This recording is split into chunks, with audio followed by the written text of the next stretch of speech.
Hi friends, I'd like to tell you a little bit about thumb position on the back of the neck while we finger closed position chords or bar chords. Okay? The textbooks will tell you that when you're fingering a bar chord like this, wherever the bar happens to be, your thumb should be in the vicinity, roughly perpendicular to the neck and supporting that. And you're developing muscle strength to hold that chord down. Okay, I do something a little different. I don't follow that prescription. This is an E minor chord played as a four-fingered chord.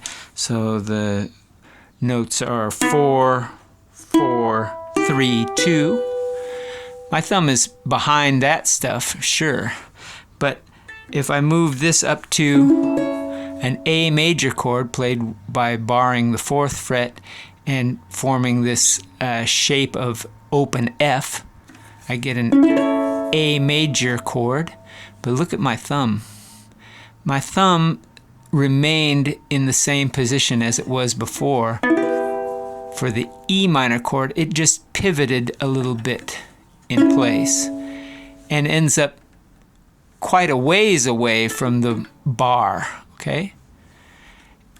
Furthermore, if this went higher, let's play a D major chord by sliding the bar up even one more fret to the 5th fret and playing a shape of open A. We get a D major chord then. Then I'm even further away. Lastly, if we switch to the shape of textbook shape of E major, but played this time with the index finger at the 5th fret, that sounds a G major chord, okay? And then I'm, again, far away from my thumb. Well, why would I do it this way? Well, one thing to note is that if the thumb doesn't move, it serves as sort of an indexing point to all the other chords that follow. So I can find these chords basically by feel. And if I want to get back to that E minor chord, it's easy because my thumb hasn't really moved. I'm just pivoting my thumb. It starts out, plus minus relatively perpendicular to the neck, but then it gets just more longitudinally aligned to the neck as these things go further out. By the way, I stole this progression from the song Maggie May by Rod Stewart. So let me play that kind of in time. This would be the instrumental part.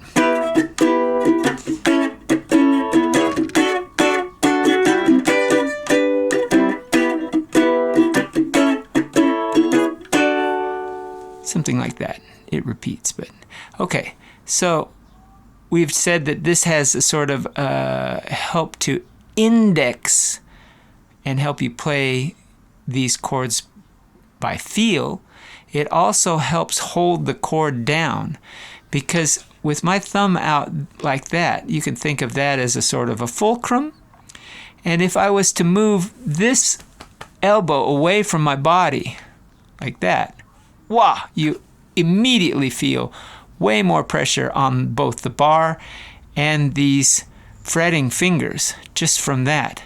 Why is that? Well, you're creating a lever arm, essentially. Yeah? So you're developing a torque there that you can think of as applying pressure to the strings. Pressure in the form of torque instead of in terms of grip strength. Yeah, I need strength to hold my fingers in place, but it's not like I'm clenching, right? I'm just levering myself in there. There is also another kind of thing to be said about that. Since my hand isn't all just a bunch clustered around with the thumb in there, but kind of spread out like that, I end up with more room to maneuver, to finger these chords. I guess my hand feels more open and free, to me at least. Your mileage may vary. You can try it out. Is there anything else we want to talk about? I don't think so. Let me just play you out on this, so.